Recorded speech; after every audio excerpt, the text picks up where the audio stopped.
extrait de tout ce qu'on a vécu dans nos missions en Afrique. Et je dirais à la fin de nos études universitaires à Paris, et puis tout ce qu'on a eu comme mission en Afrique. Je ne sais pas. L'amour de l'Afrique m'a attiré vers ce continent et on a pris nos responsabilités. Et voilà, ce soir, nous sommes ensemble. L'Afrique de nos ancêtres, l'Afrique des Rio, l'Afrique qui s'étend au-delà des océans, est finalement venue vers nous ce soir dans toute sa plénitude, dans toute sa splendeur, à travers la Chambre de commerce et d'industrie haïtiano-africaine, la CCI-HA.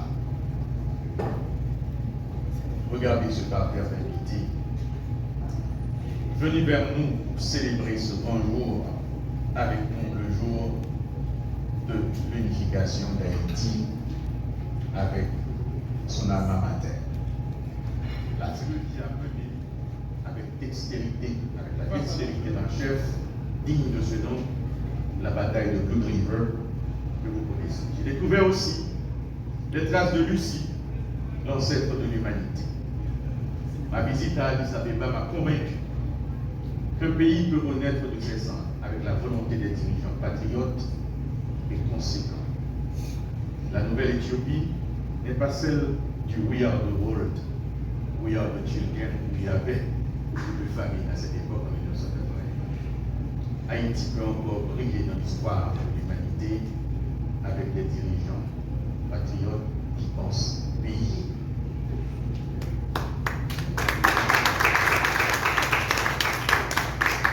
Le Maroc, qui fait partie de l'Afrique du Nord, m'a ouvert ses portes avec le Parlement international de la tolérance et la paix, dont je suis membre fondateur depuis 2018. Mes visites à Rabat et à Dakhla m'ont permis d'admirer la beauté des villes et des paysages de ce pays qui a beaucoup à offrir en échange avec nos entrepreneurs et nos étudiants. Mes propos pourraient tenir en haleine, mes propos pourraient vous tenir en haleine encore plus longtemps, mais je préfère garder pour la CCI-HA mon carnet d'adresses sur le Burkina Faso, le Mali, le Niger, la Côte d'Ivoire, le Gabon, le Tchad ou encore la Guinée-Conakry de Sékou Touré, qui avait fait l'honneur, autant que l'empereur Haïlé Sélassié, de visiter notre cher Haïti. C'est avec grand plaisir que je prends la parole en tant que doyen de l'Institut d'études et de recherche africaine d'Haïti, IERA-ISES, de l'Université d'État d'Haïti, à l'occasion du lancement de la Chambre de commerce et de l'industrie haïtiano-africaine CCI-HA. Je salue le leadership des personnalités à l'origine de cette initiative qui entend combler le vide dans nos relations avec les pays africains. Je salue également le sens du bien commun de toutes celles et de tous ceux qui ont accepté de s'y associer.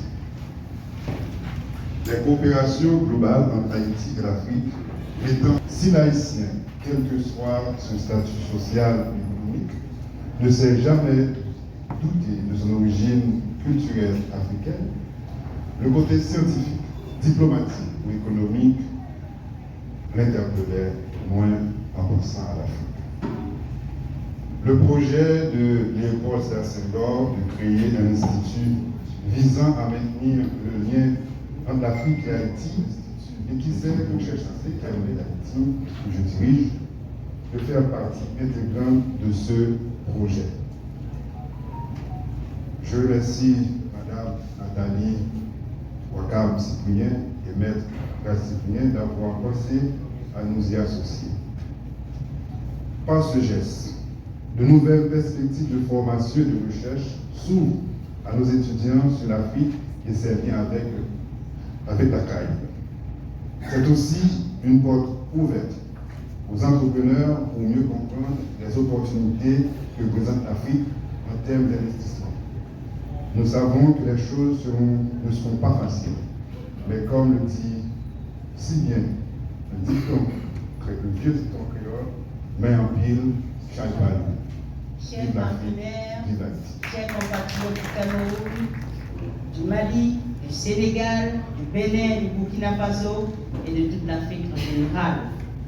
En vos titres, rangs, grades et qualités, tout protocole confondu, bonsoir. Bonsoir. Bonsoir. Merci. C'est avec un très grand honneur et une immense joie que nous inaugurons aujourd'hui la première chambre, je répète encore, la première chambre de commerce et d'industrie haïtiano-africaine. Cet instant dépasse la simple ouverture d'une institution.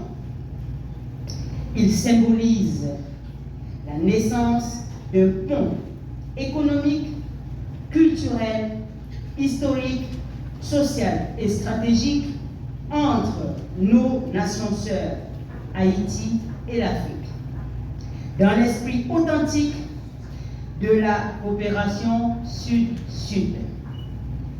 En effet, depuis la révolution haïtienne du 1er janvier 1804, considérée par Aimé Césaire en ces termes, Haïti, où la République s'est mise debout pour la première fois.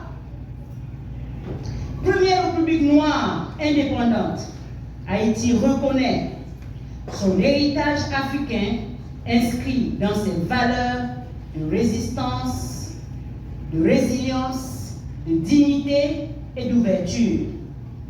Aujourd'hui, cette mémoire devient une force stratégique, un socle de coopération volontaire et assumée. Permettez-moi de partager avec vous quelques anecdotes. Après mes passages dans les médias locaux et la distribution des invitations pour l'événement du jour, j'ai reçu des réactions extraordinaires du genre « Mais où étiez-vous tout ce temps ?»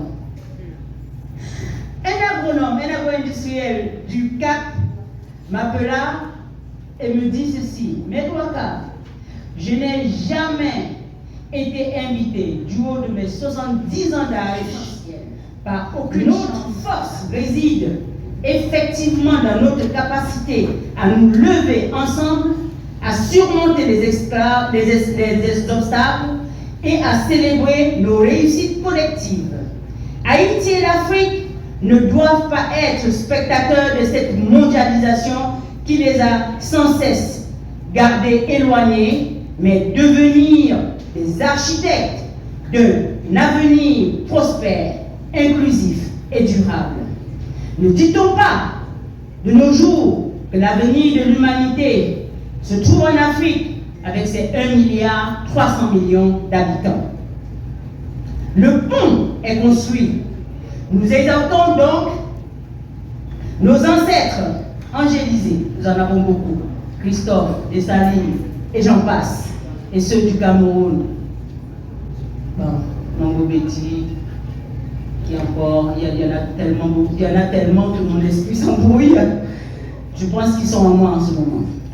Alors, nous exhortons nos ancêtres angélisés à nous protéger au cours de ce voyage qui ne sera pas sans secousse. Nous en sommes conscients. Nous devrions donc travailler en conséquence, car la solidarité, l'amour, la fraternité ne sont pas toujours des chemins de paix en nos jours. Nous n'avons pas le droit de rire, nous n'avons pas le droit d'être heureux, nous n'avons pas le droit de nous aimer. Mais qui a donc décidé cela?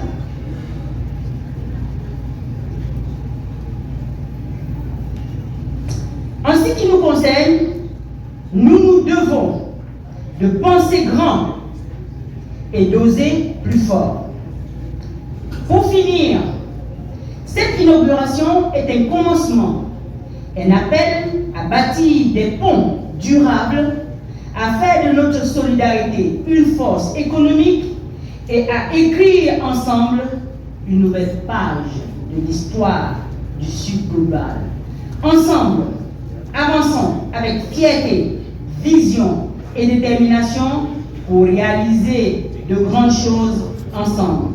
La CCIHA, un pont stratégique pour un partenariat transatlantique durable. Je vous remercie.